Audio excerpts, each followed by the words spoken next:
I'm Lauren with Pack Hacker, and in this video we're taking a detailed look at the Fjallraven Farden Roller 35, which I've been testing for the last 2 weeks. Let's dive in.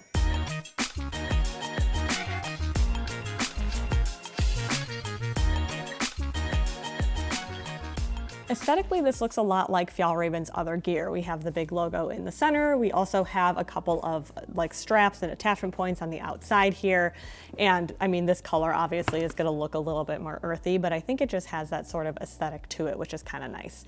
They say in terms of material that it's a 100% polycarbonate, which makes sense because this is a soft-sided roller, so this back edge is going to be that polycarbonate. But they also say that's a 100% polyamide recycled material as well. Everything's PFAS-free. So this top bit, it's kind of soft, and there is a little bit of padding on the inside, which helps it keep its structure kind of on the edges here. You can see if I push that down, it like flattens a little bit and then bounces right back into place.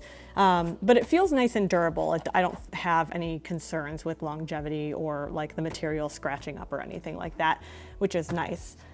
In terms of size, we have the 35-liter version here. It also comes in a 75-liter version, which is check size. This one is sized more for like US airlines, so you can check the carry-on compliance on our site.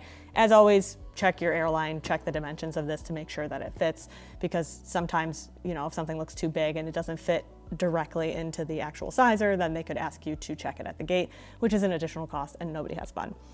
The external material or the external features on this thing are pretty simple. So we've got a carry handle on the side and the top. We have a little hidden spot here, or it's not quite hidden, but you would slip any of your personal information in here. That's for like a luggage tag spot, basically. If you lose this, then you know it's easy to find. And then we have, I'll show you this top bit here.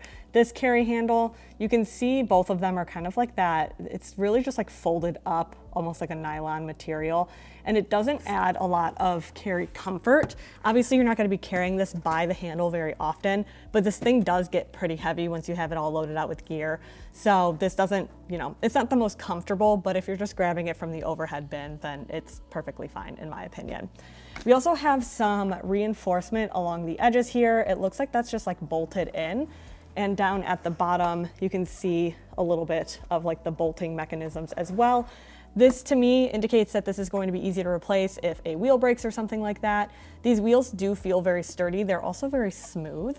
When I'm rolling over like slicker pavement or something like that, you can barely hear them. They do make like it's almost like a whooshing noise. So it's not dead silent, but they're not very loud either, which is nice. The telescoping handle up top is kind of plasticky, well, I guess overall it's plasticky feeling, and it just opens to one height adjustment. This is not a big deal for a bag with only 2 wheels like this one. Obviously it's not a roller with the 4, so you do have to roll it back on the 2 wheels anytime you want to move it, which means that the height adjustment doesn't really matter as much because you're just pulling it behind you. So that never really bugged me. Something I did notice with the telescoping handle though, it's kind of got like a little bit of a grippy material down here, which is nice. But I found whenever I grabbed it, I kind of pushed that handle in because it sticks out just a little bit past. And I did find it a little bit almost like too easy to get this closed down. So if you had it next to you, it might be something where you kind of like, when you grab the handle, you sort of engage it. Like the ball of my hand almost pushes into it when I grab it very casually. So that's more of a nitpicky thing. I didn't have any issues with it like disengaging and falling over when I was carrying it, but could theoretically become a problem or something that you have to keep in mind. With the bottom here, this little like kickstand area keeps it so that the bag doesn't fall over when you have it all set up next to you, which is nice. So it feels very sturdy. It feels very well made. We have compression straps on the front as well, which we'll go over when we actually start getting into the main compartment. And if you wanted to attach other accessories to the front of it, you can via the little like lash points on the front. So overall feels very well made, which is what we expect from a brand like Fjallraven.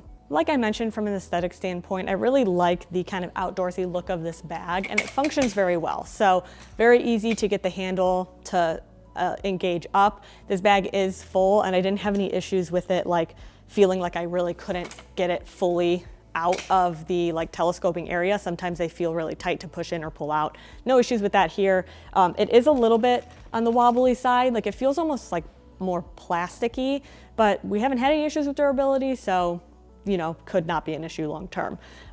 With the actual wheels, like I mentioned, they're very, very smooth, very easy to engage, just get it from, you know, its standing position into its rolling position. So no issues there. Once you're done, you can just push the handle all the way down. You can see in terms of height, I'm 5'6", and this is where it falls next to me.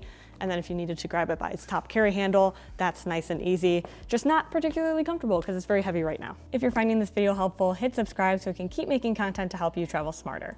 There are a couple of external pockets available for you here, so we'll go over those really quick. We have the top one right here, and this is just a zippered pocket. All of these zippers are YKK and they have a little paracord zipper pull, very easy to grab. And in here we have a little pocket with a key leash. So this is a good spot to keep your keys. There's a little extra thread there. I don't even think that's attached to anything, honestly. No, it's not, it's just loose in there. This is a decent pocket for just keeping like a set of keys, or if you wanted to put things in here like your AirPods, or maybe like throw your phone in here or your passport, that's a really good spot for it. I like soft-sided luggage because a lot of it does have the option to have external pockets, which is great for when you're going through the airport. If you have a small personal item bag that maybe doesn't fit a ton of items, you can throw any extras in here. Another option that you have is this front pocket. So this is very, very flat. You can see a little bit in there, and I have just a hat in there, so nothing too crazy. This is definitely a better pocket for flat items. I'll show you an additional pocket on the inside that kind of collaborates with this pocket here. So depending on your needs, you could, you know, kind of switch gear between the two of those. But with this, if you put in anything too bulky, it's really going to start to bow out this way, and then it can impact carry-on compliance. So that's something to keep in mind. However, whatever you do put in here, there is a little bit of padding. So it's not like crazy, crazy huge padding, but if you did put something that was a little bit more sensitive in here, if it got knocked or bumped or something, it would probably be fine. But I wouldn't put anything like too sensitive in there. Like this could technically fit, spoiler, a laptop, but I wouldn't necessarily put this in this pocket unless you know for sure you're not going to be checking the bag and you're going to be keeping an eye on it at all times. Now going into the main compartment of the bag. So like I mentioned, these compression straps earlier, these actually block the main compartment zipper. So it does add a little bit of extra security, which is nice.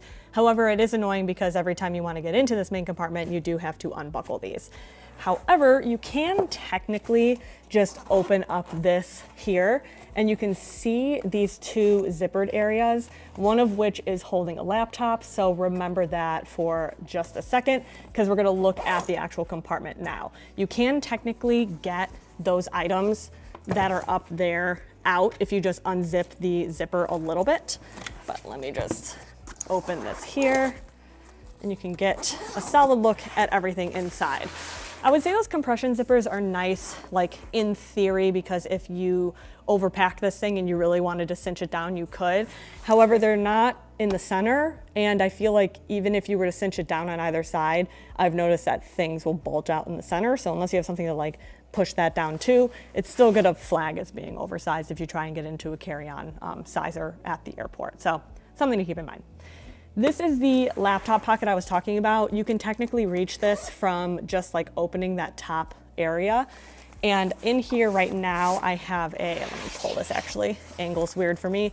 I have a 16-inch laptop, which fits like just barely past all of the zipper track and things like that. This is a 16-inch MacBook Pro, so it's gonna be a little bit thicker. I personally have a 13-inch and that fits in here perfectly fine.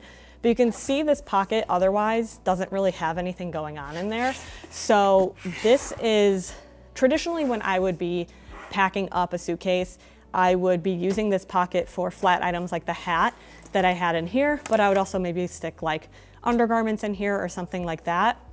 So if you use it for a laptop, you can't really technically do that. You could put the laptop in this front compartment here. This one does fit. For the sake of time, I won't show you. But again, it doesn't have that like significant protection, so I wouldn't necessarily do that. So you kind of, if you decide to use this for a laptop, you kind of lose its ability to store other items. But if you decide that laptop is preferred, then that is a good spot to put that. These pockets do as well. This kind of competes for space with this main area, but the padding, there's more significant padding on this side of, let me hear how to explain this. There's pretty significant padding like right here versus this front side of the actual pocket. So it's like padding between the main compartment in this pocket versus this pocket and the outside, which is why this is better for a laptop. But technically they do kind of share space and compete for space if you put items that are too big in either pocket. The rest of this is just a mesh zippered compartment area. So if you don't love packing cubes, no need to use them here. This keeps everything in place. So it's kind of like almost like top loading bag in like a huge bucket versus like a clamshell design, which I personally like, especially on soft-sided luggage. That's a pretty common design. It does have a compression or like a compression zipper down here to lock everything in addition to this mesh. So that's pretty solid. But in here I have a tech pouch, I have a toiletry bag, and I also have 10 shirts. So I'll just pull these out really quick. Normally I would pack a little bit neater than this. I did not in this case. And then I have 3 pairs of pants, jeans, slacks, and sweatpants, and I have 2 like thicker hoodie layers. So you can see that's, I mean, 2 weeks worth of clothing right there easily, especially if you rewear outfits, if you utilize a capsule wardrobe. You know, you can pack for a decent amount of time in here, and it's just 35 liters, which is nice. I also have a packable backpack, and these are 10.5-inch men's, 10.5 size men's shoes. And you can see there's a little bit of room to spare too. So if you have to size up a little bit, that would be fine in here. These are clean shoes, which is why they're not in a shoe pouch. But it is a very nice, wide open and spacious main compartment, which I really like.